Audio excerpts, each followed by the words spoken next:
ആദിവാസി വയോധികൻ മരിച്ചുപോയ സഹോദരിയുടെ ബാങ്ക് അക്കൗണ്ടിൽ നിന്ന് തുക പിൻവലിക്കാനെത്തിയതാണ്. എന്നാൽ സഹോദരി നേരിട്ടെത്തിയാലേ പണം നൽകാനാകൂ എന്ന് ബാങ്ക് അധികൃതർ കടും പിടുത്തം പിടിച്ചപ്പോൾ സഹോദരൻ ചെയ്ത അറ്റ കൈയാണ് ഇപ്പോൾ ശ്രദ്ധ നേടുന്നത്.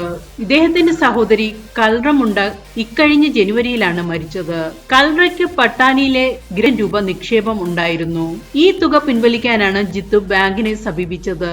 എന്നാൽ അക്കൗണ്ട് ഉടമ നേരിട്ട് ഹാജരായാലേ പണം പിൻവലിക്കാനാകൂ എന്നും മരിച്ചു പോയെങ്കിൽ ബാങ്കിന്റെ വ്യവസ്ഥകളെ കുറിച്ചെല്ലാം ബാങ്ക് അധികൃതർ ജിത്തുവിനെ അറിയിച്ചു. എന്നാൽ നിരക്ഷരനായ ജിത്തുവിന് ഇതൊന്നും മനസ്സിലായില്ല. സഹോദരി മരിച്ചെന്ന് പറഞ്ഞിട്ടും അധികൃതർ കേൾക്കാൻ തയ്യാറായില്ല.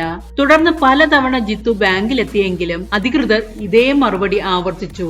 ഒടുവിൽ സഹോദരിയുടെ അസ്ഥികൂടവുമായി ജിത്തു ബാങ്കിലെത്തുകയായിരുന്നു. ഇപ്പോൾ കൽറയുടെ നോമിനിയും മരിച്ചുപോയ സാഹചര്യത്തിൽ ഏക അവകാശി എന്ന നിലയിൽ ജിത്തുവിന് പണം കൈമാറാനുള്ള നടപടികൾ ബാങ്കുമായി ബന്ധപ്പെട്ട് സ്വീകരിക്കുമെന്നും പോലീസ് പറഞ്ഞിരിക്കുകയാണ്.